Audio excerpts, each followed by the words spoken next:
وکفا والصلاۃ والسلام علی من لا نبی بعد وبعد اعوذ باللہ السمیع العلیم من الشیطان الرجیم بسم اللہ الرحمن الرحیم 21 نمبر آیا سورہ فرقان۔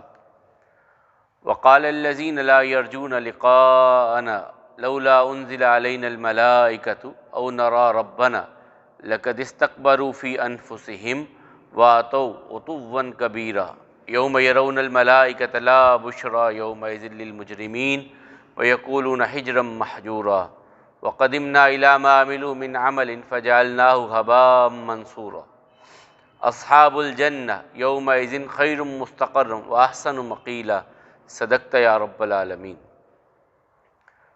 اور کالا کہا الذین ان لوگوں نے لا نہیں یرجونا امید رکھنے والے لقاء ملاقات نہ ہماری لو کیوں لا نہیں انزلا اتارے گئے علینا ہم پر الملائکۃ فرشتے او یا نرا ہم دیکھیں ربنا اپنے رب کو لقد یقیناً استکبروا تکبر کیا انہوں نے فی انفسہم اپنے نفسوں میں فی میں انفسہم اپنی نفسوں میں واتوا اور سرکشی کی عتواً سرکشی کرنا کبیرہ بڑی یوم دن یرون دیکھیں گے وہ الملائکۃ فرشتوں کو لا نہیں بشرا خوشخبری یومئذ اس دن للمجرمین جرم کرنے والوں کے لیے اور یقولون وہ کہیں گے حجرن رکاوٹ محجورا کوئی کنارہ کوئی اوٹ وقدمنا اور ہم آگے بڑھیں گے الا طرف ما عملو جو وہ اعمال کر چکے من عمل کسی بھی عمل سے فجعلناہ پس ہم بنا دیں گے اس کو ہباء گرد و غبار منصورا پھیلی ہوئی یا اڑائی ہوئی اصحاب ساتھی الجنت جنت کے یومئذ اس دن خیر بہتر ہوں گے مستقرن ٹھکانے کے لحاظ سے واحسن اور بہت خوبصورت مقیلا رہنے کی یا قیلولہ کرنے کی جگہ۔ یہ جواب ہے، اور اس سے پہلے جو ہم نے آخری آیہ مبارکہ پڑھی تھی کفار مکہ کا کہ وہ کہتے تھے کہ یہ رسول کھاتے پیتے بھی ہیں بازاروں میں چلتے بھی ہیں اور ان کے ساتھ کوئی فرشتہ کیوں نہیں ہے۔ تو ہم نے 18ویں پارے کی جو اس سے پچھلی متصلاً آیا پڑھی تھی اس میں اللہ تعالیٰ کہتے ہیں کہ ہم نے آپ سے پہلے جتنے بھی رسول دنیا میں بھیجے سارے ہی کھانا کھاتے تھے، کوئی ایک رسول کوئی پیغمبر بتلاؤ تو صحیح جو کھانا نہ کھاتا ہو۔ آدم علیہ السلام سے لے کر عیسیٰ علیہ السلام تک اور عیسیٰ علیہ السلام سے لے کے محمد رسول اللہ صلی اللہ علیہ وسلم تک سب کے سب کھانا کھانے والے تھے۔ تم کسی اور کو مانو نہ مانو، ابراہیم و اسماعیل کو تو مانتے ہو نا۔ یہ خاص مشرکین مکہ سے اگر خطاب سمجھا جائے تو تم ابراہیم و اسماعیل کو تو مانتے ہو اور ان کی اولاد کہلاتے ہو۔ ابراہیم و اسماعیل کھانا کھاتے کہ نہیں کھاتے تھے؟ وہ بازاروں میں چلتے تھے کہ نہیں چلتے تھے؟ تو یہ انہی کی نسل سے محمد رسول اللہ صلی اللہ علیہ وسلم ہیں، کھانا بھی کھائیں گے پانی بھی پئیں گے چلے پھریں گے بھی۔ تو پھر دوسری بات انہوں نے کہی تھی کہ ان کے ساتھ کوئی فرشتہ کیوں نہیں ہے، اس کا جواب اب اس آیہ مبارکہ میں اللہ تعالیٰ دے۔ وقال الذین لا یرجون لقاءنا، یہ وہ لوگ کہنے والے ہیں جو ہم سے ملاقات کی امید نہیں رکھتے۔ اللہ تعالیٰ کہتے ہیں جو مجھ سے ملنے کی امید نہیں رکھتے، ہمیں تو امید ہے اور ہم تو اللہ تعالیٰ اپنا فضل اپنی رحمت کرے اب بھی تب بھی، اور جب جنت میں اللہ اپنے فضل سے لے جائے تب بھی ہم تو اپنے رب رحیم و کریم کے چہرے کی لذت اور اس کا شوق رکھنے والے دیکھنے والے ہوں گے انشاءاللہ۔ تو وہ جو نہیں، وہ کہتے ہیں کہاں قیامت، کب ملاقات، کچھ بھی نہیں ہونا۔ تو اللہ تعالیٰ کے حبیب علیہ السلام نے ایک مرتبہ کہا تھا نا، من احب لقاء اللہ احب اللہ لقاءہ، جو اللہ سے ملنا پسند کرتا ہے اللہ اس سے ملنا پسند کرتے ہیں۔ ومن کرہ لقاء اللہ کرہ اللہ لقاءہ، جو اللہ سے ملنا پسند نہیں کرتے اللہ اس سے ملنا پسند نہیں کرتے۔ تو ماں عائشہ بول پڑی یا رسول اللہ صلی اللہ علیہ وسلم، اللہ تعالیٰ کو دنیا میں تو اللہ تعالیٰ سے ملاقات نہیں ہو سکتی، اللہ تعالیٰ کو دیکھ ہی نہیں سکتے۔ قرآن کریم کا فیصلہ ہے لا تدرکہ الابصار وہو یدرک الابصار وہو اللطیف الخبیر، کوئی آنکھ اس کا احاطہ کر ہی نہیں سکتی، اور اس کی بصیرت میں بصارت میں سب کے سب ہیں۔ تو یہ کیسے ممکن ہے؟ آپ کہتے ہیں کہ جو اللہ سے ملنا پسند کرتے ہیں اللہ اس سے ملنا، تو یہ ملاقات تو موت کے بعد ہو سکتی ہے، پہلے نہیں ہو سکتی، اور وہ بھی قیامت کے دن جنت میں جا کر کے۔ تو رسول اللہ صلی اللہ علیہ وسلم نے فرمایا عائشہ یہ اس وقت کی بھی کیفیتیں ہیں جب انسان دنیا سے جانے لگتا ہے اور یہ پیغام ملتا ہے کہ رب راضی ہے، تو اس کا جی چاہتا ہے کہ یہ جو 2-4 سانسیں باقی ہیں نا یار یہ ختم ہو اور بس چلیں۔ یہ اور میں نے پہلے بھی غالباً آپ کو بتایا تھا، ایک بزرگ تھے بڑے نیک آدمی، ان کے معمولات کے بارے میں پتہ چلا کہ وہ ہر وقت باوضو رہتے۔ پوچھا کیوں؟ کہتے کسی وقت بھی اللہ کی طرف سے بلاوا آ جائے تو میرا جی چاہتا ہے جب اللہ مجھے اپنے پاس بلائے تو میں باوضو جاؤں۔ ایسا بندے میرا جی چاہتا ہے کہ میں جب بھی، پتہ کوئی نہیں کب فرشتے آ جائیں، تو میں کوشش کرتا ہوں ہر وقت باوضو رہنے کی، تاکہ جب اللہ کی طرف سے بلاوا آئے میں باوضو اللہ کی عدالت میں جاؤں، اللہ تعالیٰ کے سامنے جاؤں۔ تو وہ کافر امید نہیں رکھتے، وہ کہتے نہیں ملاقات نہیں ہے۔ اب بھی کئی بڑے کہتے ہیں کہ نہیں بالکل اللہ کو دیکھا ہی نہیں جا سکتا۔ یہ یہاں بھی افراط و تفریط آ گئی۔ بعض کہتے ہیں دنیا میں فلاں نے اللہ کو دیکھ لیا فلاں، یہ بھی بالکل ایک عبث معاملہ ہے، کوئی دیکھ ہی نہیں سکتا۔ ابو ذر غفاری رضی اللہ تعالیٰ عنہ کی غالباً صحیح مسلم کی حدیث ہے، انہوں نے پوچھا یا رسول اللہ صلی اللہ علیہ وسلم آپ نے اللہ کو دیکھا؟ رسول اللہ صلی اللہ علیہ وسلم فرمایا کیف اراه وہ نور، کیسے میں اس کو دیکھ سکوں، وہ نور ہے۔ اور سید عائشہ رضی اللہ تعالیٰ کی حدیث ہے، ان کا فتویٰ ہے، صحیح مسلم میں ہی ہے۔ جو بندہ یہ کہتا ہے کہ رسول اللہ صلی اللہ علیہ وسلم نے اللہ کو دیکھا، اس کو فوراً کہہ دو یہ جھوٹا ہے۔ اس کے جھوٹے ہونے کی یہی دلیل کافی ہے کہ جو کہتا ہے کہ رسول اللہ صلی اللہ علیہ وسلم نے اللہ کو دیکھا۔ ہاں جنت میں قیامت میں وہ یقیناً اللہ تعالیٰ اتنی انسانوں کو یہ اعزاز عطا کریں گے۔ بہرحال وقال الذین لا یرجون لقاءنا، وہ لوگ جو ہماری ملاقات کی امید نہیں رکھتے، وہ کہتے ہیں لولا انزل علینا الملائکۃ، ہم پر فرشتے اترتے۔ محمد صلی اللہ علیہ وسلم کہتے ہیں مجھ پر فرشتے ڈائریکٹ ہم سے آ کے کلام کہتے ہیں یہ اللہ کا کلام ہے، ہم پر اترتے فرشتے۔ او نرا ربنا، یا ہم اللہ تعالیٰ کو سامنے دیکھتے کہ اللہ تعالیٰ آپ کو کوئی کلام دے رہا ہے۔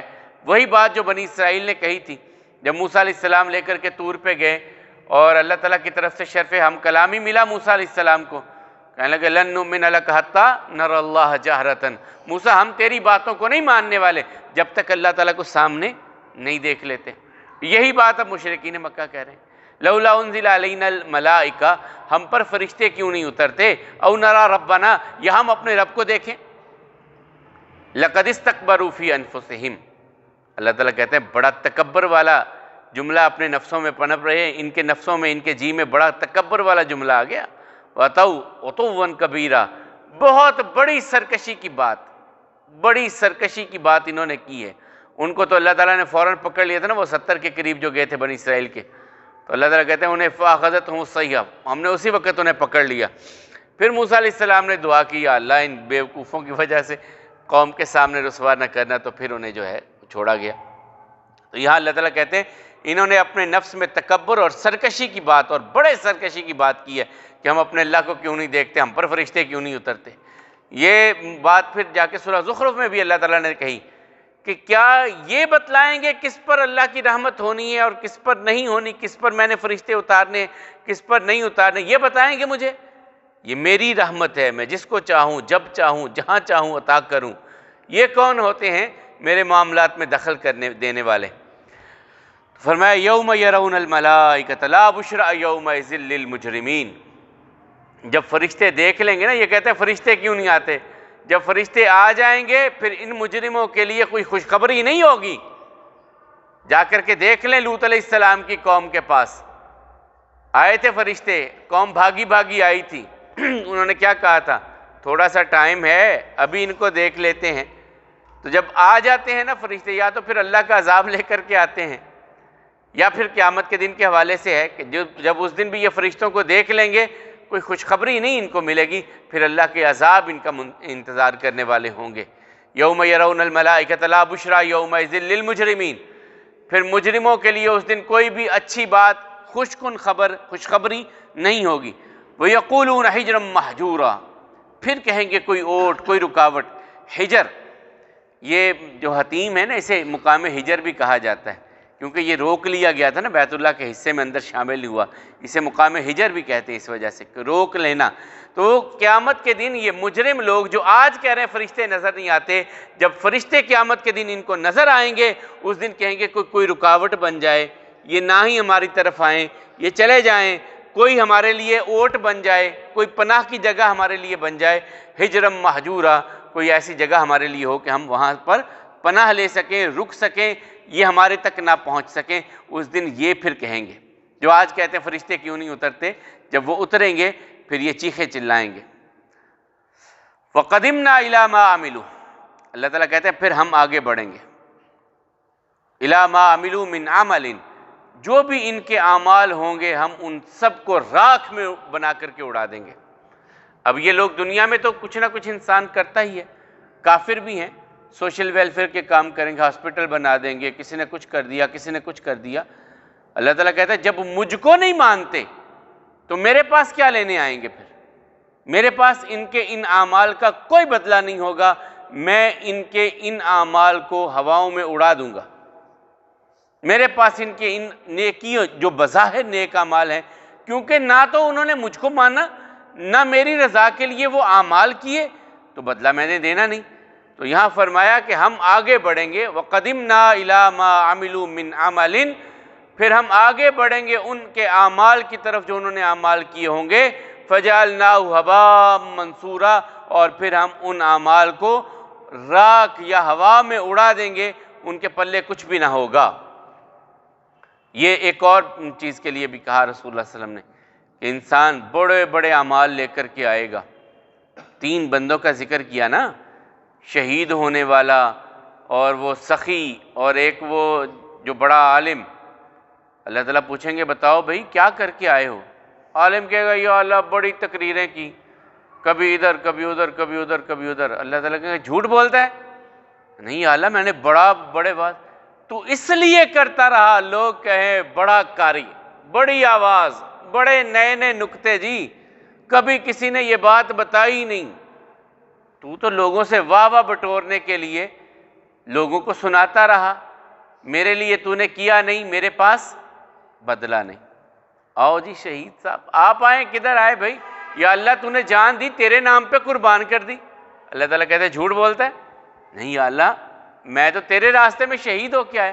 اللہ تعالیٰ کہتے ہیں تو نے اس لیے تلوار چلائی کہ لوگ کہیں بڑا بہادر بندہ یار، بڑا نڈر، بڑا شجاع، لوگوں کے لیے کیا تو نے، لوگوں نے کہہ دیا بات ختم۔ تیسرا آ جائے گا بڑا سخی، یا اللہ تو نے مال دیا میں نے تیرے نام پہ خرچ کیا۔ اللہ تعالیٰ کہتے ہیں جھوٹ بولتا ہے، میرے نام پہ خرچ کیا، تو نے اس لیے خرچ کیا کہ لوگ کہیں بڑا سخی یار، فلانے کے در پہ چلے جاؤ وہ خالی موڑتا ہی نہیں، بڑا غنی، بڑا سخی، اور لوگ آ کر کے تیرے سامنے تعریفوں کے پل باندھتے تو بڑا خوش ہو کے ان کو دیتا رہا۔ لوگوں کے لیے کیا، لوگوں نے کہہ دیا میرے پاس تیرے لیے کچھ بھی نہیں ہے۔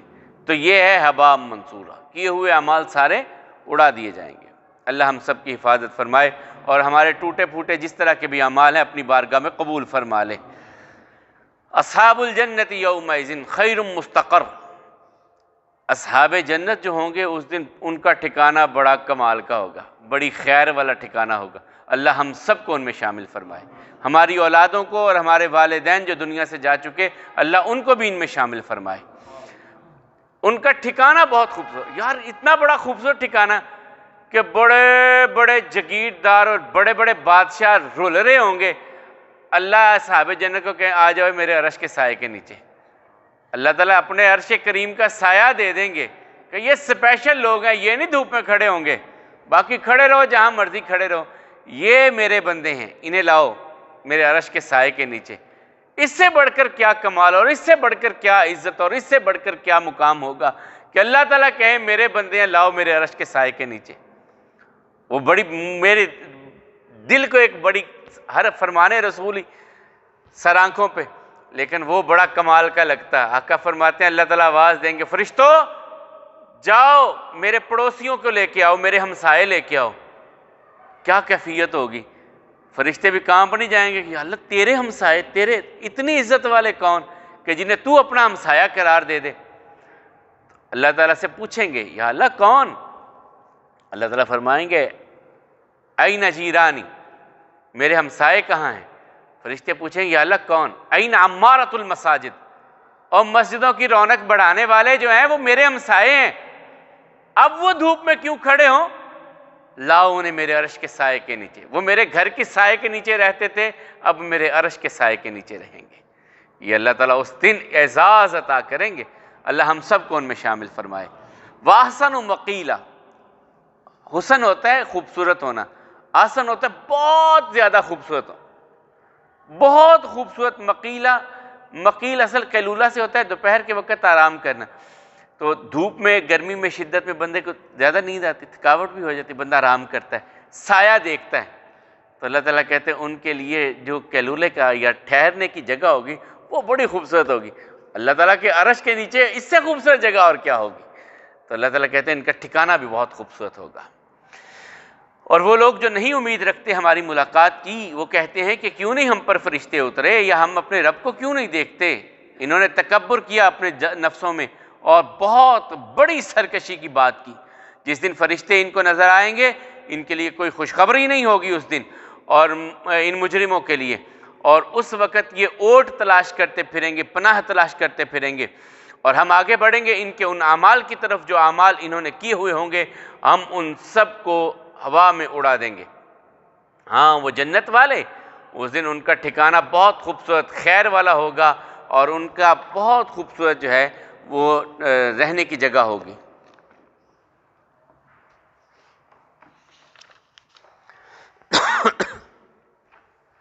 توبہ کے حوالہ سے ہم نے آخری گفتگو کی تھی کہ انسان اپنے رب سے اپنے غلطیوں، خطاؤں، گناہوں کی معافی انسان کو مانگتے رہنا چاہیے۔ یہ نہیں ہے کہ یار مجھ سے تو آج کوئی نہیں ہوئی۔ کچھ جملے ایسے ہوتے ہیں، رسول اللہ صلی اللہ علیہ وسلم فرماتے ہیں 88 نمبر صفحہ پہ، 88 نمبر صفحہ پہ، انسان بعض اوقات ایک جملہ بولتا ہے، وہ سمجھتا ہے اس کی کوئی اتنی اہمیت نہیں ہے، لیکن اللہ کے ہاں اس جملے کی اہمیت بہت بڑی ہوتی ہے، اور وہ جنت سے دور کر دیا جاتا ہے۔ جملہ بظاہر اس نے بولا، اس نے سمجھا یار یہ کون سی اتنی بڑی بات ہے، لیکن ایک جملہ اللہ تعالیٰ کی ناراضگی کا سبب بن جاتا ہے۔ اور بعض اوقات ایک جملہ ہی وہ عام سمجھتا ہے، لیکن وہ اللہ کے بہت بڑے قرب کا ذریعہ بن جاتا ہے۔ اس لیے الفاظ کا انتخاب اور چناؤ اور بولتے ہوئے سوچ سمجھ کے انسان کو بولنا چاہیے۔ جو رسول اللہ صلی اللہ علیہ وسلم نے فرمایا، یا تو اس کو بند رکھو یا اس سے خیر کا جملہ نکالو، بس خیر کا جملہ نکال سکتے ہو نکالو، یا اسے بند رکھو۔ خاموشی کے بارے میں فرمایا جو خاموش رہا وہ نجات پا گیا۔ تو بہرحال انسان کو ہر وقت اپنے رب سے استغفار، توبہ کرتے رہنا چاہیے۔ پھر ہے کہ شیطان وسوسے بہت ڈالتا ہے، پریشان کرتا ہے، گھبراہٹوں میں مبتلا کرتا ہے، تو اللہ تعالیٰ سے پناہ، اعوذ باللہ پڑھنا، لا حول ولا قوت الا باللہ پڑھنا۔ پھر اذان کہیے تو چلیں، وہ تو اذان تو مخصوص وقت میں ہوگی۔ قرآن کریم کے اذکار ہیں، گھروں میں خاص طور پہ ہمیں سورہ بقرہ کی تلاوت کا ایک معمول رکھنا چاہیے۔ ساری نہیں پڑھ سکتے، پہلا آخری رکوع پڑھ لیں، اتنا تو کم از کم ہم کر ہی سکتے ہیں۔ رسول اللہ صلی اللہ علیہ وسلم فرمایا کہ جس گھر میں سورہ بقرہ پڑھی جاتی ہے، جنات اور جادوگروں کے جادو میں اتنی طاقت نہیں ہے کہ وہاں جا کر کے اپنا وار کر سکیں۔ یہ کائنات کی سب سے سچی زبان سے نکلا، جس گھر میں سورہ بقرہ پڑھی جاتی ہے، جادوگروں کے جادو میں، جنات اور شیاطین میں اتنی طاقت نہیں ہے کہ اس گھر میں جا کر کے اپنا وار کریں۔ ہم جو تلاش کرتے پھرتے ہوتے ہیں کہ فلاں سے پڑھوا لو اور فلاں، یہ بھی خیر ہمارے عجیب ہی کام چل پڑا ہے کہ فلاں پڑھ دے فلاں، خود معاملات ہوتے ہیں اپنے۔ بہرحال سورہ بقرہ کی تلاوت بھی ہے، اسی طرح صبح و شام کے اذکار یقیناً ہیں۔ تو اس کے ساتھ ساتھ ہے کہ جو بندہ لا الہ الا اللہ وحدہ لا شریک لہ لہ الملک ولہ الحمد وہو علی کل شیء قدیر، ایک تسبیح پڑھتا ہے نا، اللہ تعالیٰ شیطان سے اس بندے کی حفاظت کرتے ہیں۔ یہ محفوظ ہو جاتا ہے شیطان کے معاملات سے۔ لا الہ الا اللہ، نہیں کوئی عبادت کے لائق مگر اللہ، وحدہ اکیلا ہے، لا شریک لہ اس کا کوئی شریک نہیں ہے، لہ الملک بادشاہت اسی کے لائق ہے، وَلَهُ الحمد تعریف بھی اسی کے لائق ہے، وَهُوَ عَلَىٰ كُلِّ شَيْءٍ قدیر اور وہ ہر چیز پہ قدرت رکھنے والا ہے۔